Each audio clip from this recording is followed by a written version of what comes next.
Michel Drucker, bienvenue à Montréal. Re-bienvenue à Montréal.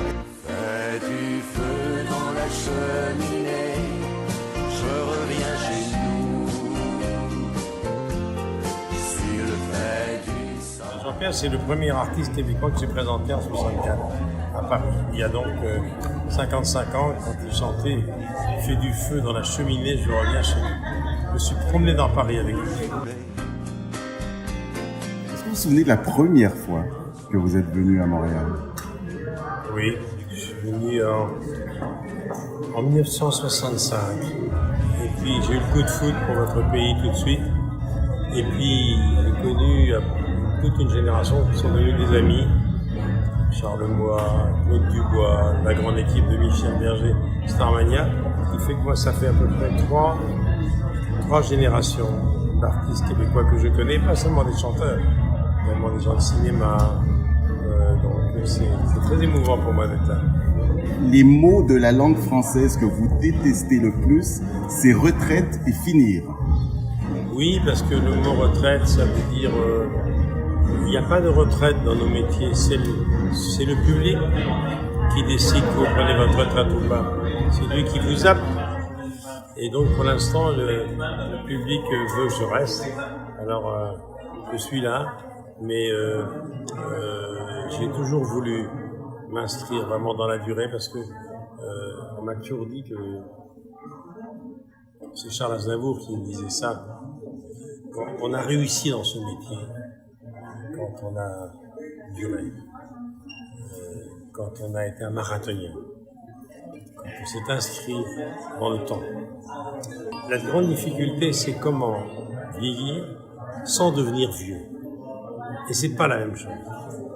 Il y a des gens de 40 ans qui sont vieux dans leur tête. Et Aznavour, il avait 20 ans dans sa tête. C'était un moment très difficile pour vous, la mort d'Aznavour. Oui, comme celle de Johnny Hallyday aussi. Celle de Johnny, on vous a vu pour la première fois, non pas en tant qu'animateur, mais en tant qu'ami à la télévision. Vous avez craqué, vous avez été authentique. Lui, c'était spécial. Je vous demande pardon. Tu aurais pu vivre encore un peu, Johnny. Oui, je sais que nous nous reverrons un jour ou l'autre. Salut, mon pote. Oui, parce que c'était un ami. Et comment parler d'un ami le lendemain de sa mort en direct devant 8 millions de gens? C'était compliqué.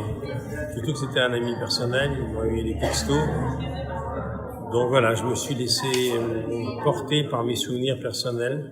J'ai pas raconté le Johnny que tout le monde connaissait, j'ai voulu raconter mon Johnny Hallyday à moi. J'ai voulu raconter mon ami. Ça aurait pu vivre encore un peu plus. C'est une chanson de Jean Ferrand. C'est ce que vous lui avez dit. Oui. Et j'ai dit, nous nous reverrons un jour ou l'autre. C'était une chanson d'un humoriste qui s'appelait Thierry Leluron, écrit par Aznavour. Et c'était assez douloureux pour moi de faire cette émission. On m'en parle encore maintenant. Ça fait presque 1 an et on en parle tous les jours. Et ce que vous auriez voulu lui dire, c'est « Dis bonjour à Coluche et à Gainsbourg ». Oui, ça, c'est pas sorti de ma gorge. Je vais lui dire de saluer Coluche et un ami personnel, et puis Gainsbourg avec qui on a tant de souvenirs. Mais c'était une soirée importante. Quand j'aurais terminé ma carrière, cette soirée-là aurait eu une importance particulière. Voilà. Lorsqu'on vous parle maintenant, vous avez l'air tout calme, tout jeune, mais ce qui moi me fascine chez vous, c'est que vous avez l'air plus en forme que moi qui ai 50 ans. Non mais sérieusement. Je suis un vieux, moi. Non, vous n'êtes pas un vieux, vous gardez la forme parce que vous ne buvez pas, Non. vous ne fumez pas, C'est une question de mental aussi. et vous faites du sport, et vous êtes curieux encore, comme... Et j'ai des projets pour 20 ans, 30 ans. Il faut avoir des projets beaucoup. Et ce qui fait aussi Le que... secret, c'est ça. Les projets, c'est quoi les projets? Les projets, c'est que je suis sur scène depuis 2 ans, franc. J'espère jouer mon spectacle, mon one-man show à Montréal. Qu'est-ce que vous racontez dans ce one-man show? Je raconte justement comment j'ai fait pour être là depuis 50 ans. Résumer plus de 53 ans de votre vie et de la mienne dans cette boîte qui a changé ma vie et la vôtre, c'est compliqué. Alors j'ai choisi des zooms, des moments importants.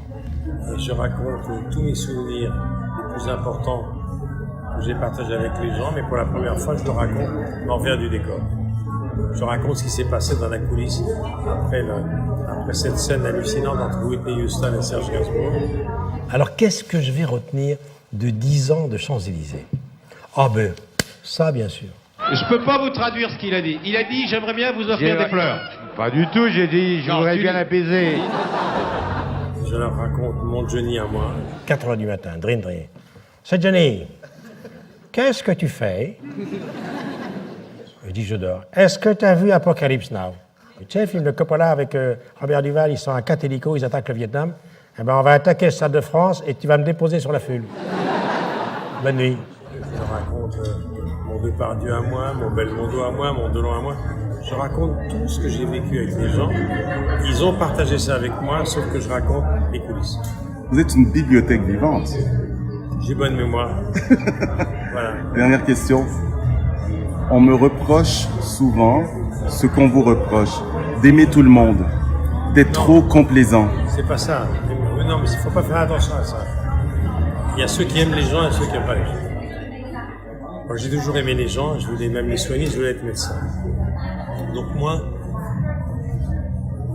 tout ce qu'on a toujours dit, trop gentil, trop bienveillant, trop complaisant, ça n'a aucune importance. Il faut être soi-même. Et moi, j'aime les gens et je pense que les gens sentent que je suis proche d'eux. C'est peut-être ça l'explication de la longévité de ma carrière.